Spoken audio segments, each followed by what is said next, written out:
আজ কোচবিহার জেলার পুন্ডিবাড়ি এলাকায় রাজনৈতিক উত্তেজনা চরমে পৌঁছয়। একসময় কার্যত রণক্ষেত্রের পরিস্থিতি তৈরি হয়েছিল গোটা এলাকা জুড়ে। জানা গিয়েছে, শিলিগুড়ি হাইরোড মোড়ের পাশে ভারতীয় জনতা পার্টির পক্ষ থেকে পরিবর্তন যাত্রা উপলক্ষে একটি সভার আয়োজন করা হয়। সেখানে উপস্থিত ছিলেন জেলা নেতৃত্ব সহ একাধিক কর্মী সমর্থক।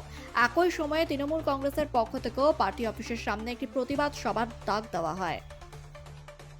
শাসক দল অল ইন্ডিয়া তৃণমূল কংগ্রেসের পক্ষ থেকে নাগরিকত্ব সংক্রান্ত ইস্যু এবং এসআইআর ও এসআর প্রক্রিয়ার মাধ্যমে নাম বাতিলের অভিযোগের বিরুদ্ধে সরব হতে দেখা যায়।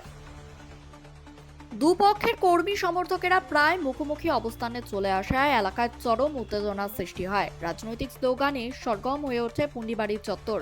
অভিযোগ, উভয় পক্ষের কিছু কর্মীর হাতে লাঠি ও বাঁশ দেখা যায়। পরিস্থিতি ক্রমশ উত্তপ্ত হতে থাকায় সাধারণ মানুষের মধ্যে আতঙ্ক ছড়িয়ে পড়ে। এলাকার দোকানপাট আংশিকভাবে বন্ধ হয়ে যায়। বাজার এলাকায় নেমে আসে এক থমথমে পরিবেশ। সাধারণ মানুষ দ্রুত এলাকা ছেড়ে নিরাপদ স্থানে সরে যেতে শুরু করেন। পরিস্থিতি নিয়ন্ত্রণে আনতে বিশাল পুলিশ বাহিনী মোতায়েন করা হয়। পুলিশের তৎপরতা এবং কড়া নজরদারির ফলে বড় ধরনের সংঘর্ষ এড়ানো সম্ভব হয়েছে বলে প্রাথমিকভাবে জানা যাচ্ছে। যদিও এখনো পর্যন্ত বড়সড় কোনো হতাহতের খবর মেলেনি, তবে রাজনৈতিক উত্তেজনার এই ছবি নতুন করে প্রশ্ন তুলছে এলাকায় আইন শৃঙ্খলা পরিস্থিতি নিয়ে।